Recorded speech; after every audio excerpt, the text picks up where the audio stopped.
never really had an opinion on confidence until one inconspicuous day in May in 2016, and the sky was clear and the boardroom was full of amazing women, hardworking, multitasking, ball juggling, driven, determined women. You might know a few of them yourself. If you know a woman like that, I want you to turn to the woman next to you and just say, in your loudest, clearest voice, I do. Yeah, I feel like I'm in one of those like Korean marriage ceremonies now, like en masse, you're now all married. So we're in the boardroom, and the event was coaching circles at one of the banks, not far from here actually, at Canary Wharf. And the managing director who was launching it, let's call him John, because that was his name. No, his name was not John. He proceeded to tell us a story, and I can see him sitting there telling us from a place of benevolence about this woman on his team who he had helped to get promoted, right? He was in her corner. He wanted her to achieve and get to the next level.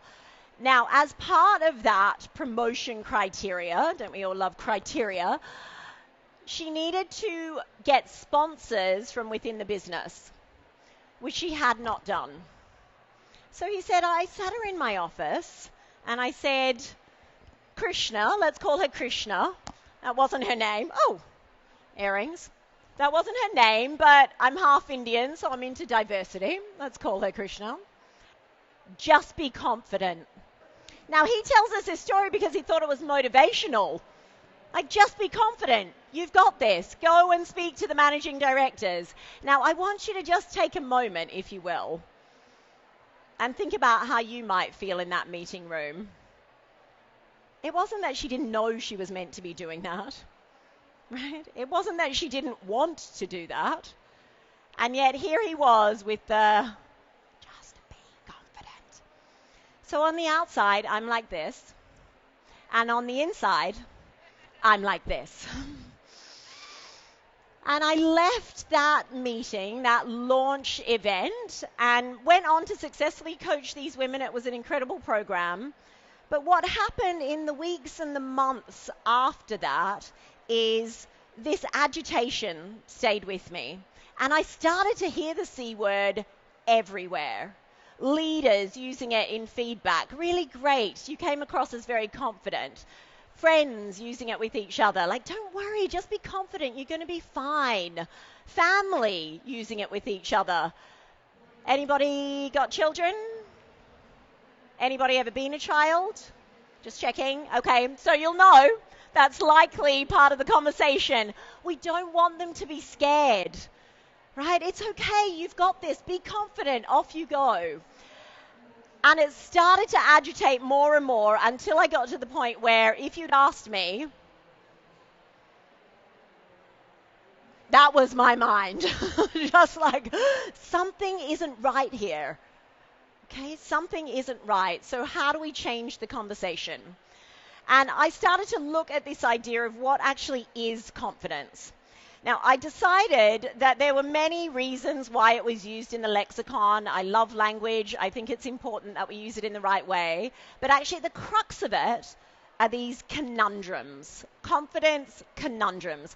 And in the time that we have today, I want to share with you just a few, 3 or 4 of those conundrums. And I want to share with you 2 reasons why you're not likely getting what it is that you want. And then I'm going to ask you 1 question. So with the conundrums, and I want you to, if this is you as we go along, just put your hand up, okay? So perhaps you had it once. Like, I was confident once, and now I don't know where it's gone. Like, is it under the bed? I've lost confidence, right? Oftentimes this is women returning to work. I had it. I know I need to gain it. I've lost it. I don't know where it is. Anybody? No, a little bit, maybe. The second one is I don't have any confidence like I used to. I feel like I have a little bit when I'm, with my friends, I feel confident. Or I feel like I'm a little bit more confident when X.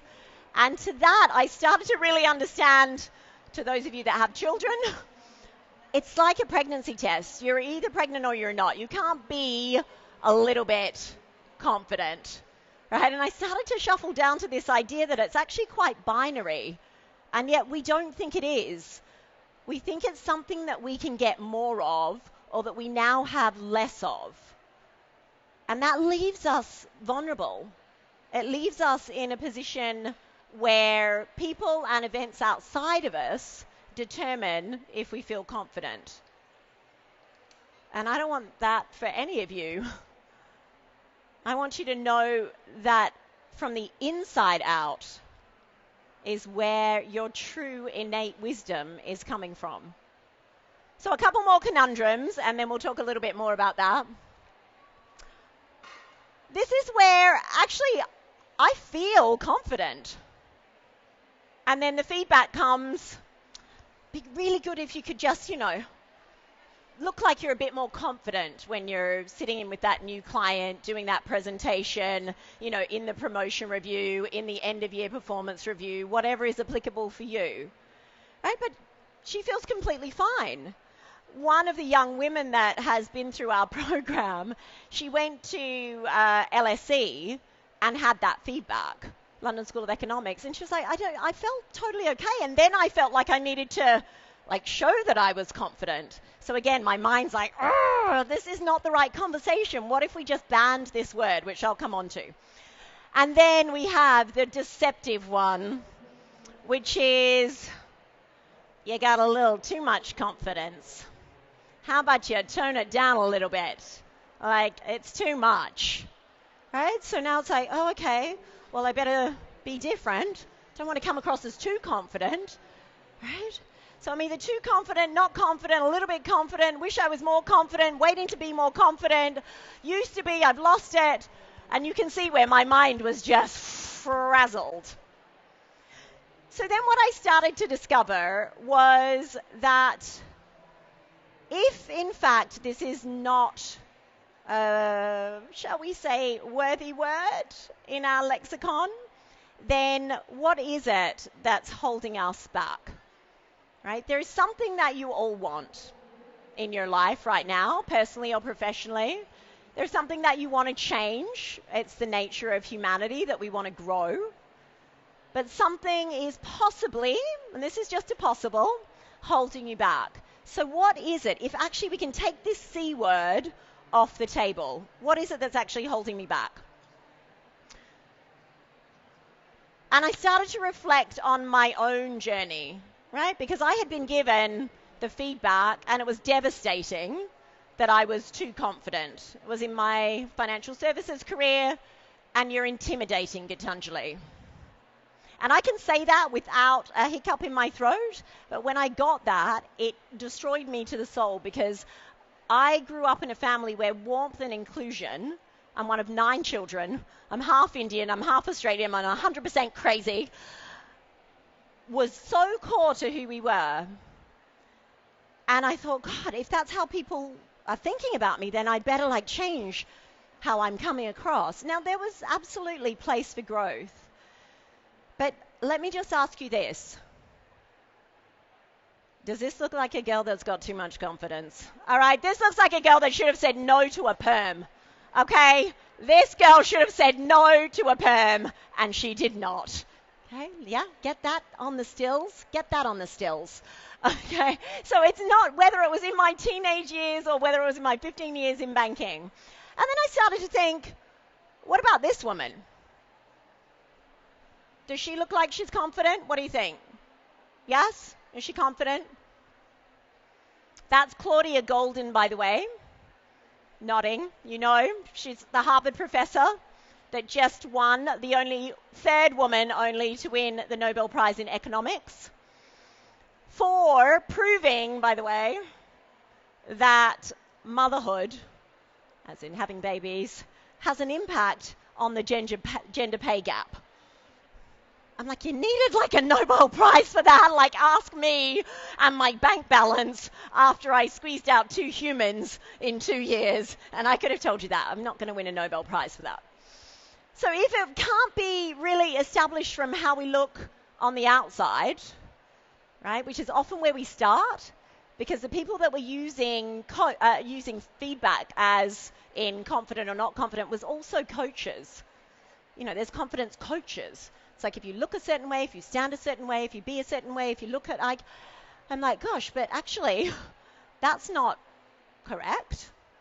Because you can have someone that feels very confident and isn't appearing confident. So confidence is an output that people are reading in you one way or the other. It's flawed.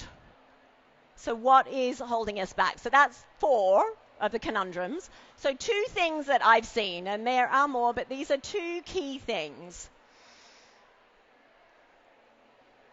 This is what is holding you back.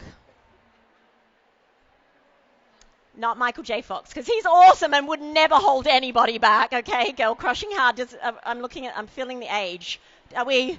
Stay with me, Michael J. Fox. Okay, phew. So this is from a film called Back to the Future.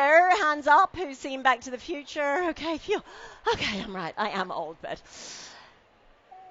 none of you are time travelers, and if you are, please come and see me afterwards immediately. But we think that our thoughts have the ability to travel through time.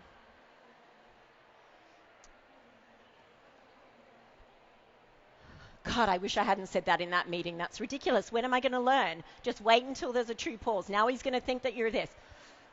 God, what happens if I stand up and they ask me questions that I don't know? What's going to happen? I knew I should have gone for that promotion. I've probably missed my chance now. It's too late, and I want to have kids, and anyway, that would be difficult.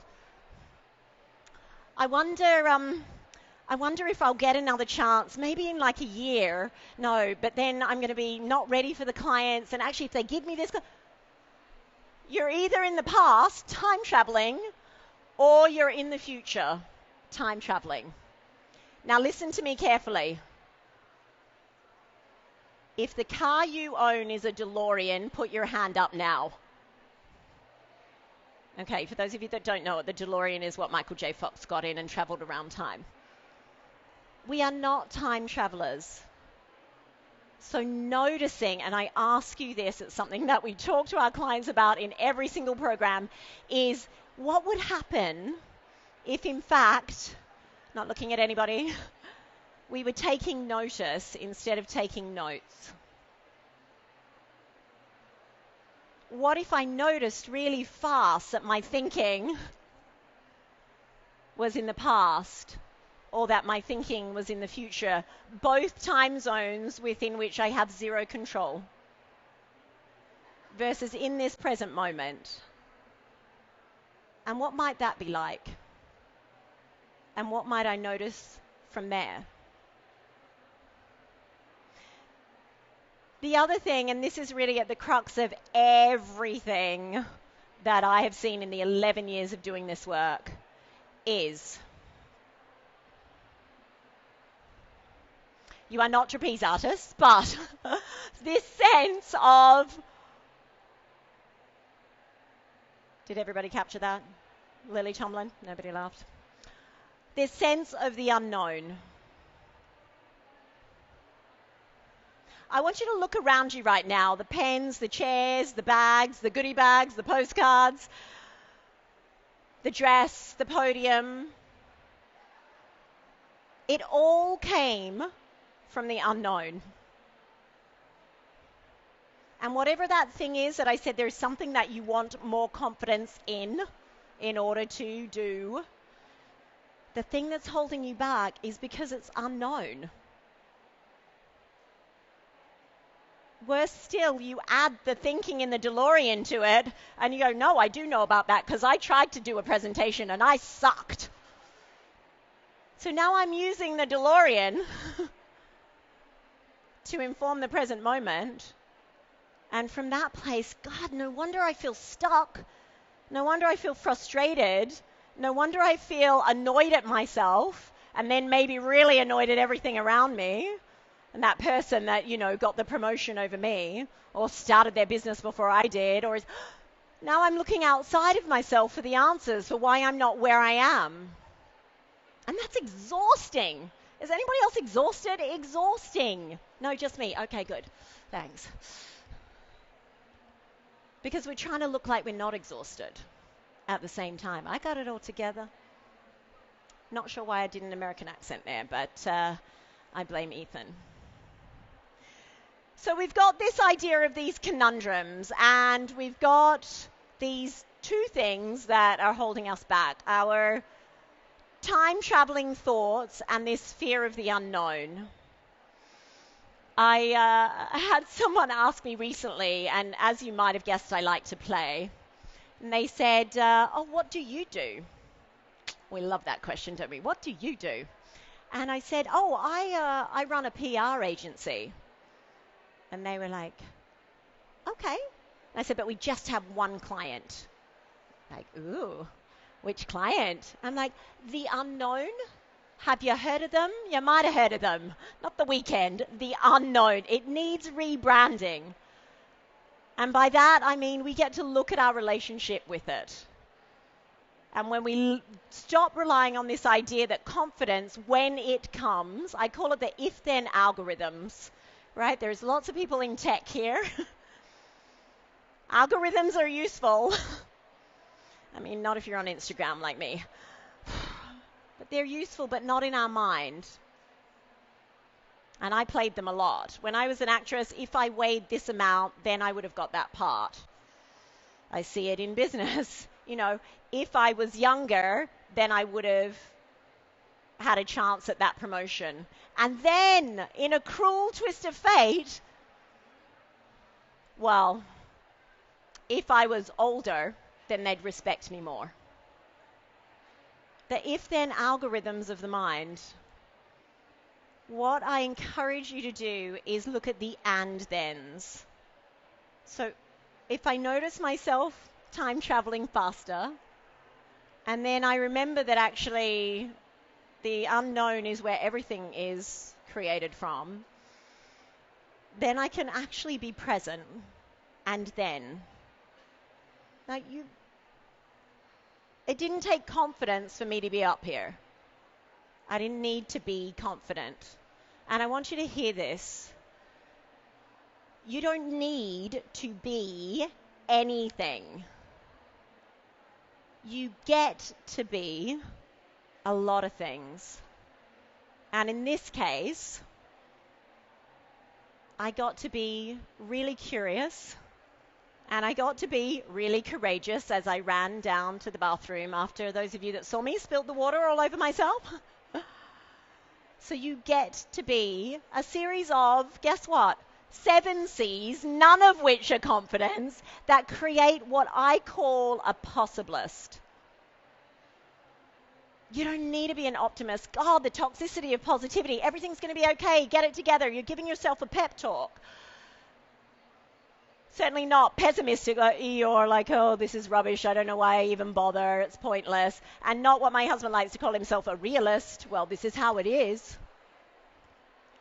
We get to be a possibilist.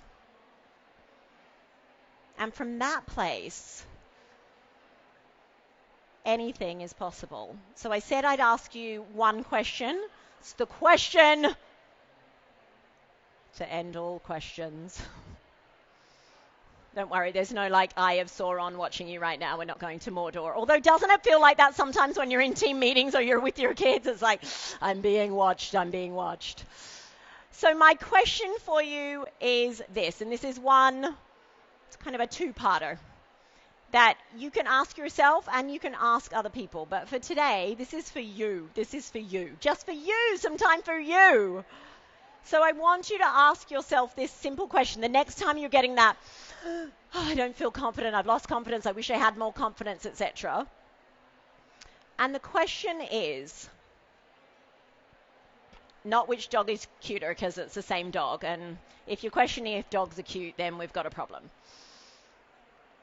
The question is simply this: do I believe that I can be more curious than afraid? And if the answer to that is no, I cannot, I'm so terrified, don't time travel. Breathe and ask yourself when your thinking has settled.